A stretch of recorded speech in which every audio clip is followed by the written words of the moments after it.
नेपालका जति पनि नेताहरू छन् नि, जसले आफ्नो सनातन धर्म बेचेर विदेशी मजहबलाई यो देशमा समावेश गर्न खोजिरहेछ 20, 22, 25 वर्षदेखि, त्यो सबै नेता के प्रचण्डे, शेरे, केपी, बालेन, रवि, हर्के तथा उपेन्द्र, महेन्द्र, सीके, जति पनि नेताहरू छन् नि, यिनी सबैलाई हप्ता 10 दिनको लागि बंगलादेश पठाइदिनुपर्छ र यिनीहरूलाई यस्तै रविले लगाएको टीका जस्तै निधारभरि टीका लगाएर बंगलादेशमा घुम्न दिनुपर्छ कि स्वतन्त्र रूपमा।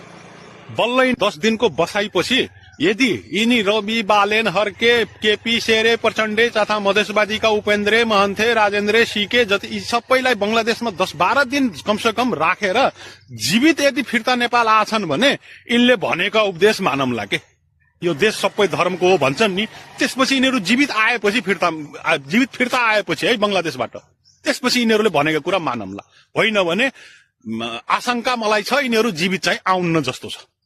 यिनीहरूले थाहा पाउने छन् कि हिन्दू धर्म हाम्रो देशको लागि कति महत्वपूर्ण छ र सबै धर्म एकै ठाउँमा एकै हिसाबले बस्ने नारा नेपालमा मात्रै यिनीहरूले विदेशीको इशारामा लगाएको हो। अरू कुनै पनि देशमा यस्तो चाहिँ सक्दैनन्, छँदै छैन।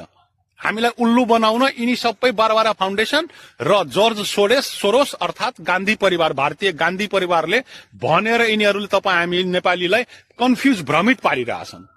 यो देश सनातनी भूमि हो, यो देश सबै वर्णको हो, सबै धर्मको होइन। वर्ण अर्थात जाति, धर्म त एउटा मात्रै सनातन धर्मको यो देश हो, बाहिरी विदेशी मजहब मान्नेहरूको यो देश हुँदै होइन।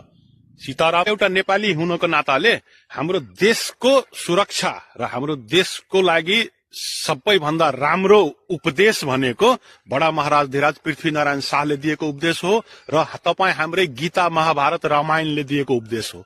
तपाई हामी नेपाली भएर कुनै कम्युनिस्टले वा कार्ल मार्क्स, माओ, लेनिन वा महात्मा गान्धी जस्ता फटाहरूले दिएको उपदेश पढेर तपाई हाम्रो देश कहिले पनि सुरक्षित रहन सक्दैन। देश सुरक्षित राख्नु छ भने गीता, रामायण, महाभारत तथा हाम्रा बडा महाराज धीराज पृथ्वीनारायण शाहले दिएका दिव्य उपदेश नै तपाईँ हामीले रट्नुपर्छ, बुझ्नुपर्छ र आफूमा मनन गर्नुपर्छ।